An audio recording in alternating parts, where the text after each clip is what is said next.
বৌমা, তোমার বাবা যদি এবারে থাকে আমি এবারে থাকবো না। কেন, কি হয়েছে শাশুড়ি মা? তা মানুষ কুটুম বাড়ি আসলে কদিন থাকে? একদিন, দুদিন, 3 দিন, 10 দিন। তা তোমার বাবা আজ 2 মাস ধরে বাড়িতে আছে, যাওয়ার নাম ধরে না। ওই দেখো, তা আমি আমার মেয়ের বাড়িতে আমি থাকতে পারবো না?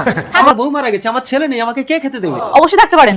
গ্রামের মানুষ তো আমাকে খারাপ বলছে, তাই না? গ্রামের মানুষ তো আমাকেও খারাপ বলছে, লোকজন বলছে আমার সাথে নাকি আপনার লাইন আছে। বৌমা, তোমার বাবাকে এক্ষুনি এখান থেকে দূর করো। আমার বাবা যাবে না। ঠিক আছে, তাহলে আমি এখান থেকে চলে যাচ্ছি। দাঁড়াও মা, আমার বাড়ি থেকে আমার মা বেরিয়ে যাবে, তোমার বাবা থাকবে? তোমার বাড়ি মানে? এ বাড়িতে তোমার যতটা অধিকার আছে আমারও ততটা অধিকার আছে। এ বাড়িতে তোমার মা থাকতে পারলে আমার বাবাও থাকতে পারবে। বন্ধু, তুমি যদি শয়তানকে ভালোবেসে থাকো তাহলে লাইক সাবস্ক্রাইব কিছুই করবে না, আর যদি মা বাবাকে ভালোবেসে থাকো তাহলে লাইক সাবস্ক্রাইব অবশ্যই করবে। কেন, তোমার বাবার কি কোনো বাড়ি নেই নাকি? আছে তো, তুমি চলো, তুমি ঘর জামাই থাকবে আর তোমার মা ঘর শাশুড়ি। না না, আমি সব ঘর শাশুড়ি ফাশুড়ি থাকতে পারবো না, আমি এখান থেকে চলে যাচ্ছি। দাঁড়াও মা, দাঁড়াও দাঁড়াও, আমি পুলিশের এলাকায় ঘর থেকে বের করছি, তুমি দাঁড়াও। হ্যাঁ হ্যাঁ, যাও যাও, উঠে এসো বাবা। দেখেন বেন, পুলিশ এসে আমাকে যদি এই ঘর থেকে বের করে, আমিও কিন্তু সারা দুনিয়ার মানুষের কাছে প্রচার করে দেবো আপনার সাথে আমার লাইন আছে।